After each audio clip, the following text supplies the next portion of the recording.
सिरसा जी, क्या आपको नहीं लगता कि ट्रैक्टर मार्च आज तक कभी ऐसा नहीं हुआ कि पैरेलल 15 अगस्त या 26 जनवरी को कोई इस तरह का मार्च निकला हो? आप जैसे लोगों को जो समझदार है उनको समझाना चाहिए कि भाई ये ट्रैक्टर मार्च ना हो, बेहतर है देश के लिए। और कुछ लोग बैठ के कनाडा में बोल रहे हैं कि लाइट काट देंगे, बिजली काट देंगे, ये कर देंगे, खालिस्तान का झंडा फहराएंगे, और ये वही लोग हैं जो कृषक कानून का समर्थन कर रहे हैं यूरोप में, फ्रांस में, अमेरिका में, इटली में, सभी जगह।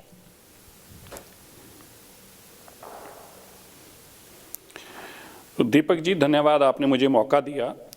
पहली बात ऐसा है, अब आपका टीवी चैनल है न्यूज़ नेशन, इस पे बहुत सारे लोग इसकी वीडियो देखते हैं, इस पे खबरें सुनते हैं और आपका समर्थन भी करते हैं अलग अलग टाइम पे। इसका मतलब ये नहीं है वो जो सब कुछ कहते हैं वो आपका टीवी चैनल बोलता है। आप पहले कह देते हैं कि ये विचार हमारे नहीं हैं।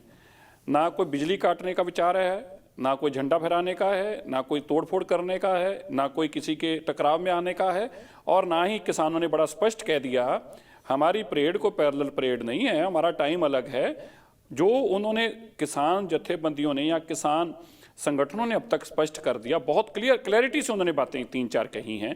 मैं राज्यपाल जी को सुन रहा था, क्योंकि मैं उनका आधिकारिक स्पोक्स पर्सन तो नहीं हूँ, लेकिन मैं उनकी बात जो सुनी है, उन्होंने 3 बातें स्टेज से कही। एक, उन्होंने ये कहा कि हम कोई किसी पे झंडा लगाने, अपना किसी का उतारने नहीं जा रहे, हम कोई लाल किले नहीं जा रहे, हम कोई पार्लियामेंट की बात नहीं कर रहे, हमारी परेड है, हम 26 जनवरी की परेड में परेड कर रहे हैं 26 जनवरी को, लेकिन परेड के अंदर परेड कर रहे हैं, ऐसा तो उन्होंने कहा, हमने नहीं कहा। जो मैंने सुना उन्होंने स्पष्ट कहा, इसको क्लेरिफाई किया।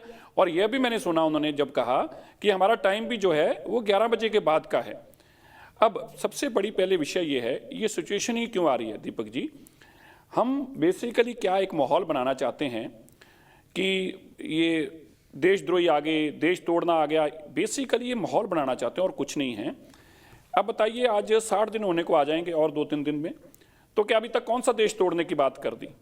कोई आदमी अमेरिका में, इंग्लैंड में किसी चीज़ पे नारा लगाता है और वो किसान की बात साथ में कह देता है, इसका मतलब ये तो नहीं है कि किसानों का अधिकारित बयान हो गया, या किसान जत्थेबंदियों की स्टेज से कभी कहा गया हो, स्टेज ने उसको ना नकारा, स्टेज ने यहाँ तक भी स्पष्ट कर दिया हमारा केवल और केवल एक ही एजेंडा है, किसानी और किसानी।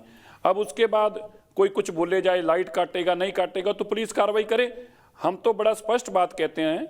हम अभी मैं आपके टीवी चैनल पे आपकी बातें सुन रहा था, इससे पहले भी अभी बात हो रही थी चीन के मसले को लेके या कुछ भी। हम किसी, अगर मान लीजिए कांग्रेस ने किसानों की सपोर्ट की और उसी टाइम कांग्रेस ने ये कहा कि चीन के मसले पे देश को छोटा दिखाने की बात कही, तो हम, इसका मतलब ये तो नहीं है कि किसान देश को छोटा दिखाने की बात कर रहे हैं। नहीं, हम किसान देश के साथ खड़े हैं, हम देश के साथ खड़े हैं, देश के साथ खड़े रहेंगे, लड़े हैं, मरे हैं, देश के लिए मरेंगे।